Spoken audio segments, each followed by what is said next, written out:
ang pinag-uusapan. Diba? Anong sabi ni VP Sara? Doon sa statement ni VP. Diba? Napanood niyo ba yon?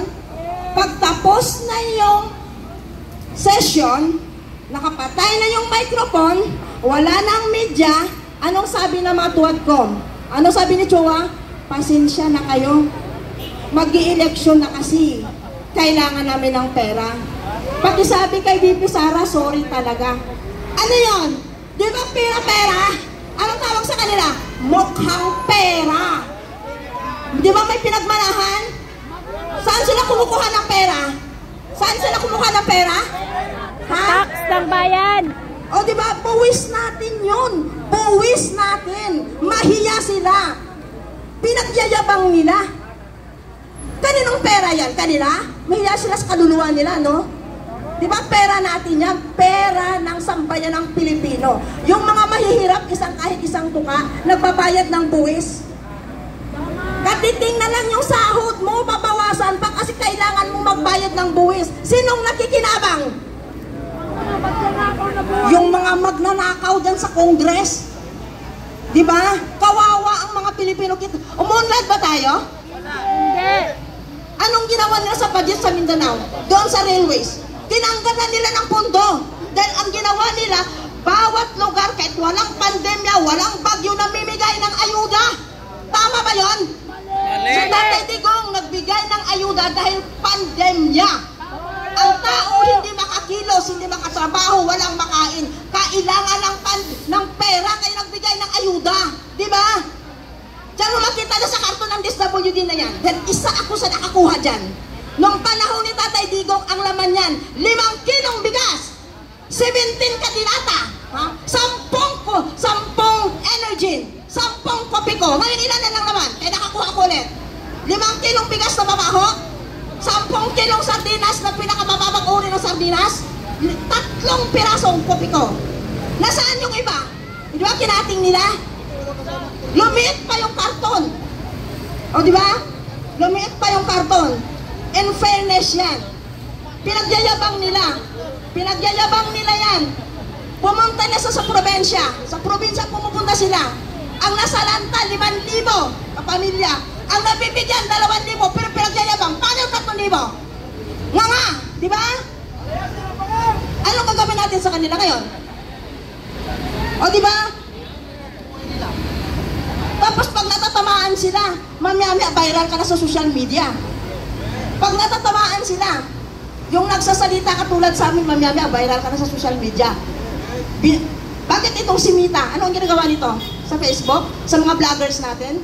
Maraming mga post ang vloggers na hindi lumalabas. Anong ginagawa nila? Binabayaran nila. Ang lumalabas yung kanila lang. Paano yung sa atin? Kawawa naman yung ating mahal na VP Sara. Tatay Digong, di ba? Pero hindi sila ubra kay VP. Dahil ang utak nila, ating lang sa utak ng ating mahal na Vice na Presidente. Di ba? Napanood nyo yung nangyari kanina sa Congress? Napanood nyo? Nagmukha silang katawa-tawa. Tamimi ang mga tipaklong. Tamimi ang mga hinayupak. Di ba? Magaling sila magdadadagdag pag nakatalikod si VP at si Tatay. Nung humarap si Tatay, anong ginawa nila? Tamimi sila, tamimi. Dahil sa totoo lang, pagdating sa batas, pag binasahan mo ng article o anong Republic Act dyan, tamimi sila.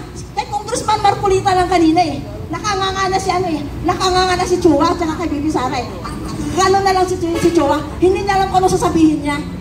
O diba? Katulad ni Kitang Maluslos, nandun sa Kawit Cavite.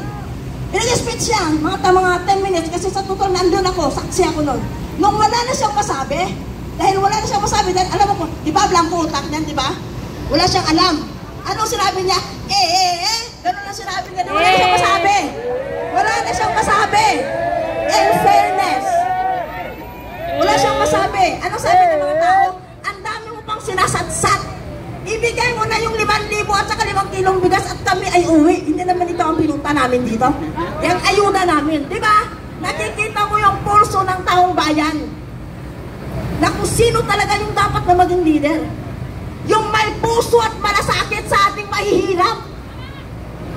Sila hindi nila ramdam yun dahil sa katermak ang pera nila at tunilada. Kahit matulog sila ng 24 oras, umuulan ang pagkain sa mesa. Tayo, kung hindi ka magdamag na kumita ka, hindi ka makakakain. Dahil mahirap tayo. Hindi nila ramdam yun, tunilada ang pera nila. Lalong-lalo na ngayon, Panginoon ko po, saan kayo napupunta yung mga pera? Sa flood control. Stop.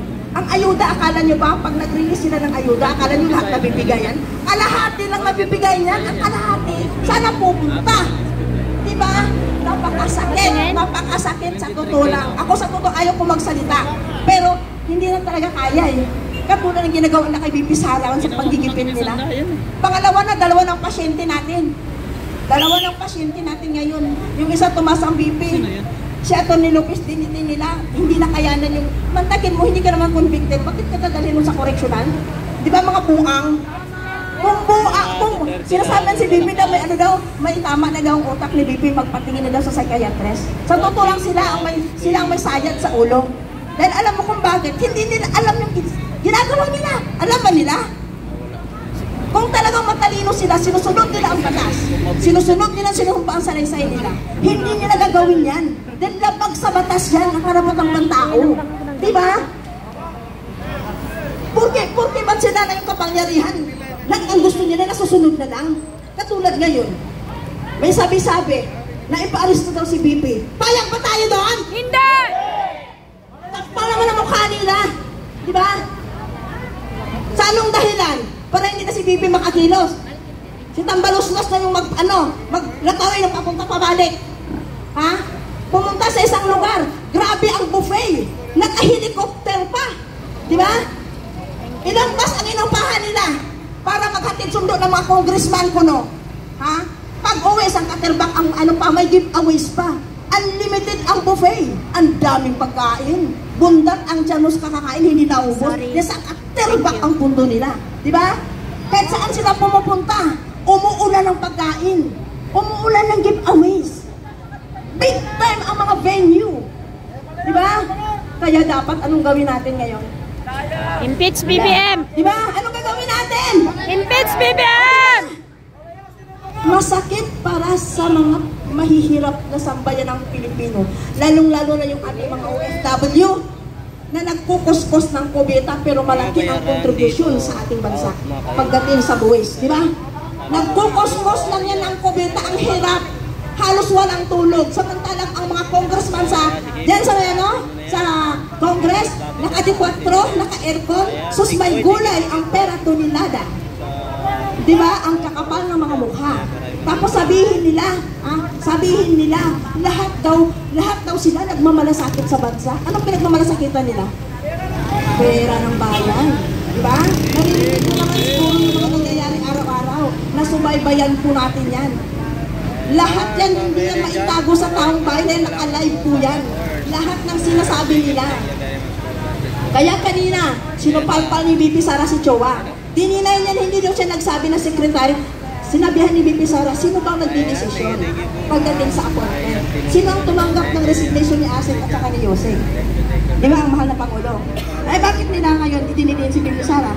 Tinanong siya, sino sabi niya nagtanggap ng resignation? Di ba ang presidente? O, di ba?